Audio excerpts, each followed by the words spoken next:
السلام علیکم طلباء، کیسے ہیں آپ؟ امید ہے آپ سب خیریت سے ہوں گے۔ میں ہوں قاسم علی ترابی، بھی آپ کا استاد۔ جیسے کہ آپ جانتے ہیں، اس سے پہلی ویڈیو میں ہم نے سبق نمبر 9 قوم کا ہیرو کا مطالعہ کیا۔ کرنل شیر خان کے بارے میں بہت ساری معلومات ہوئی، ان کی بہادری، شجاعت اور دلیری کے بارے میں ہم نے وہ پڑھا کہ کس طرح انہوں نے دشمن پر حملہ کیا۔ اس ویڈیو میں ہم اس کی مشق وہ حل کریں گے۔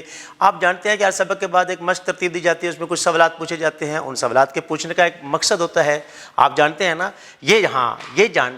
کہ ہم یہ جان سکیں، جائزہ لے سکیں کہ طلباء نے جو سبق پڑھا ہے اس سے متعلق سوالات جو پوچھے جاتے ہیں ان کے جوابات دینے کے قابل ہیں یا نہیں، یعنی سبق ان کے ذہن نشین ہے یا نہیں ہے۔ لہٰذا کتاب اور پینسل اپنے پاس رکھ لیں تاکہ کوئی سوال جو ہے وہ رہ نہ جائے اور پراپر طریقے سے آپ اس کو نوٹ کر سکیں۔ تو چلتے ہیں مشق کی طرف۔ سوال نمبر 1 ہے، سبق کے مطابق درست جواب کے گرد دائرہ لگائیے۔ کیپٹن کرنل شیر خان نے حصہ لیا، درست جواب ہے کارگل کی جنگ میں۔ بے، کیپٹن کرنل شیر خان نے اکیلے دشمن کے کیمپ پر حملہ کیا، درست جواب ہے فجر کے وقت۔ جیم، کیپٹن کرنل شیر خان دشمن پر حملہ کرنے کے لیے روانہ ہوئے تو ان کے پاس موجود تھا، درست جواب ہے مارٹر گن اور دھماکہ خیز مواد۔ دال، کیپٹن کرنل شیر خان کی بہادری کی تعریف کی، درست جواب ہے دشمن نے۔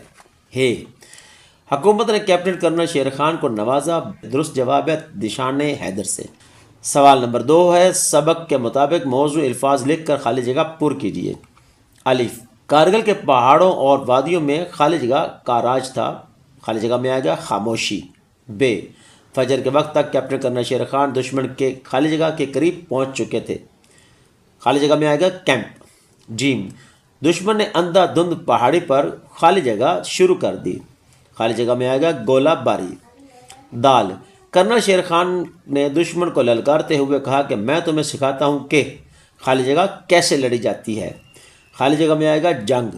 ہے، حکومت پاکستان نے کیپٹن کرنل شیر خان کو پاکستان کے سب سے بڑے فوجی اعزاز خالی جگہ سے نوازا، خالی جگہ میں آئے گا نشان حیدر۔ سوال نمبر 3 ہے، درست بیانات کے سامنے ٹک اور غلط بیانات کے سامنے کراس کا نشان لگائیے۔ الف، کارگل کی جنگ 1965 میں لڑی گئی، غلط۔ بے، کیپٹن کرنل شیر خان نے کہا کہ شیر کو شکار کرنے کا مزہ اکیلے ہی آتا ہے، درست۔ جیم، کیپٹن کرنل شیر خان نے دشمن کے کیمپ سے بہت دور نماز فجر ادا کی، غلط۔ دال، کیپٹن کرنل شیر خان اور ان کے ساتھیوں نے رات کے اندھیرے میں دشمن پر حملہ کیا، غلط۔ ہے، کیپٹن کرنل شیر خان کو حکومت پاکستان کی جانب سے نشان حیدر سے نوازا گیا، درست۔ سوال نمبر 4 ہے، دیے گئے سوالات کے مختصر جوابات تحریر کیجیے۔ الف، کیپٹن کرنل شیر خان کے ساتھیوں نے انہیں اکیلے جانے سے منع کیا تو کیپٹن کرنل شیر خان نے کیا جواب دیا؟ جواب ہے، انہوں نے کہا کہ شیر کو شکار کرنے کا مزہ اکیلے ہی آتا ہے۔ بے، دشمن فوج کے کمانڈر نے کیپٹن کرنل شیر خان کی تعریف کن الفاظ میں کی؟ جواب ہے، اس نے کہا کہ اس کی بے حرمتی نہ کرنا، یہ ایک بہادر اور دلیر فوجی افسر ہے۔ جیم، دشمن نے رات کے اندھیرے میں شب خون مارا تو کیپٹن کرنل شیر خان نے کہا کہ انہوں نے کہا، مجھے تو دشمن نے رات کے اندھیرے میں شب خون مارا ہے، مگر ہم اس کو للکار کر اور دن کی روشنی میں اس کے کیمپ میں جا کر اس کو مزہ چکھائیں گے۔ دال، کیپٹن کرنل شیر خان نے کب اور کہاں شہادت پائی اور انہیں کون سے اعزاز سے نوازا گیا؟ جواب، کیپٹن کرنل شیر خان نے 28 جون 1999 کو کارگل کے مقام پر شہادت پائی اور انہیں نشان حیدر سے نوازا گیا۔ سوال نمبر 5 ہے، دیے گئے سوالات کے تفصیلی جوابات تحریر کیجیے۔ اساتذہ کرام، ان سوالات کے تفصیلی جوابات تختہ بورڈ پر لکھیں، کاپی پر نقل کروائیں تاکہ بچے بار بار پڑھیں اور لکھنے کے قابل ہو سکیں۔ زبانی اظہار۔ سوال نمبر 6 ہے، درج ذیل مواد کی مدد سے اجتماعی سوچ ملکی ترقی کے لیے ضروری ہے کہ عنوان سے ایک مربوط تقریر تیار کر کے جماعت میں پیش کیجیے۔ اساتذہ کرام اس موضوع پر تقریر لکھ کر بچوں کو دیں اور ان کو بار بار تقریر کرنے کے لیے کہیں تاکہ ان کے اندر خود اعتمادی پیدا ہو سکے اور تقریر کرنے کے قابل ہو سکیں۔ معاشرے کا بہترین شہری وہ ہوتا ہے جو اجتماعی سوچ رکھتا ہے۔ اجتماعی سوچ کا مطلب ہے سب کے بارے میں سوچنا۔ اجتماعی سوچ رکھنے والا شخص صرف اپنی بھلائی نہیں چاہتا بلکہ وہ معاشرے کے تمام افراد کی بھلائی چاہتا ہے۔ اس کی کوششیں اپنی انفرادی ترقی کے لیے نہیں ہوتی بلکہ وہ مجموعی طور پر پورے معاشرے کی حتیٰ کہ پوری قوم کی ترقی کے لیے جدوجہد کرتا ہے۔ سوال نمبر 7 ہے غیر ضروری تفصیلات کو منہا کر کے سبق قوم کا ہیرو کے اہم نکات اپنے الفاظ میں بیان کیجیے۔ اساتذہ کرام اس سبق کے اہم نکات کاپی پر نقل کروائیں تاکہ بچے یاد کریں اور لکھنے کے قابل ہو سکیں۔ سوال نمبر 8 ہے انٹرنیٹ سے مارکا کارگل کے بارے میں معلومات حاصل کر کے اپنے ہم جماعتوں اور دوستوں کو بتائیے۔ اساتذہ کرام اس میں طلباء کی معاونت فرمائیں اور اہم معلومات فراہم کریں تاکہ بچے لکھ سکیں، یاد کر سکیں اور باہم ایک دوسرے کے ساتھ بات چیت کرنے کے قابل ہو سکیں۔ سوال نمبر 9 ہے دی ہوئی معلومات کو غور سے سنیں، اس کے اہم نکات بیان کیجیے۔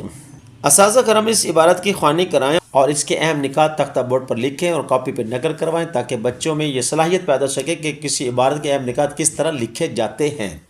لفظوں کا کھیل۔ سوال نمبر 10 ہے درج ذیل الفاظ و تراکیب کو استعمال کرتے ہوئے نئے جملے بنائیے۔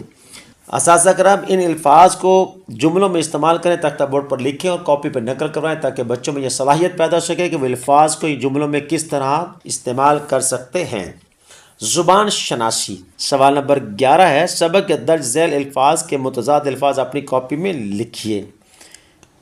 اساتذہ کرام ان الفاظ کے متضاد تختہ بورڈ پر لکھیں اور بچوں کو کاپی پہ نقل کروائیں تاکہ ان کے پاس ایک مربوط نوٹ بک جو ہے وہ تیار ہو سکے اور یاد کر سکیں۔ تخلیقی لکھائی۔ خطوط نویسی۔ خطوط نویسی اصناف نثر کے سب سے قدیم اصناف میں سے ایک ہے۔ خط دو افراد کے درمیان تحریری گفتگو ہوتی ہے۔ خط میں اپنے جذبات اور خیالات کا بے تکلفانہ اظہار کیا جاتا ہے۔ خط لکھنے والے کو کاتب اور خط وصول کرنے والے کو مکتوب الیہ کہتے ہیں۔ خط کی اقسام۔ شخصی خطوط۔ یہ خطوط اپنے جاننے والے قریبی لوگوں کو لکھے جاتے ہیں۔ ان خطوط کو مکتوب الیہ والد، والدہ، بھائی، بہن، دوست یا کوئی رشتہ دار ہوتا ہے۔ دوم، رسمی خطوط۔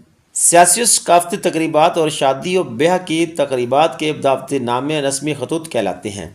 نمبر 3، کاروباری خطوط۔ یہ خطوط کاروباری معاملات کے لیے لکھے جاتے ہیں۔ نمبر 4، سرکاری خطوط۔ سرکاری دفاتر کے درمیان ہونے والی خط و کتابت سرکاری خطوط کے زمرے میں آتی ہیں۔ خط کے حصے۔ نمبر 1، مقام روانگی اور تاریخ۔ نمبر 2، القاب۔ نمبر 3، آداب و تسلیمات۔ نمبر 4، خط کا مضمون۔ نمبر 5، الوداعی کلمات۔ سوال نمبر 12 ہے اپنے دوست کو خط لکھ کر گرمیوں کی چھٹیاں اپنے ساتھ گزارنے کی دعوت دیجیے۔ اساتذہ کرام اس خط کو تختہ بورڈ پر لکھیں، کاپی میں نقل کروائیں تاکہ بچے لکھیں، بار بار یاد کر سکیں اور امتحانات میں لکھنے کے قابل ہو سکیں۔ سوال نمبر 13 ہے دی گئی انگریزی عبارت کا اردو ترجمہ کیجیے۔ اساتذہ کرام اس انگریزی عبارت کا اردو میں ترجمہ تختہ بورڈ پر لکھیں اور بچوں کو کاپی پہ نقل کروائیں۔ مشکل الفاظ کے معنی بھی لکھیں تاکہ بچوں میں صلاحیت پیدا ہو سکے ایک زبان میں لکھے گئے تحریر کو دوسری زبان کے کالم میں کیسے ڈالا جاتا ہے۔ جی عزیز طلباء، امید ہے آپ نے تمام سوالات بڑی توجہ اور دھیان کے ساتھ جو ہے وہ حل کیے ہوں گے، کوئی سوال مس نہیں ہوا ہوگا اور اس طرح آپ کی ایک بہترین جو ہے وہ نوٹس بک جو ہے وہ تیار ہو چکی ہوگی جسے آپ بار بار پڑھ سکتے ہیں، یاد کر سکتے ہیں اور امتحانات میں اچھے نمبر حاصل کر سکتے ہیں۔ اس کے بعد ملیں گے ہم ایک نئی ویڈیو میں ایک نئے چیپٹر کے ساتھ، تب تک کے لیے اجازت دیجیے، اپنا بہت زیادہ خیال رکھیے گا۔ اللہ حافظ۔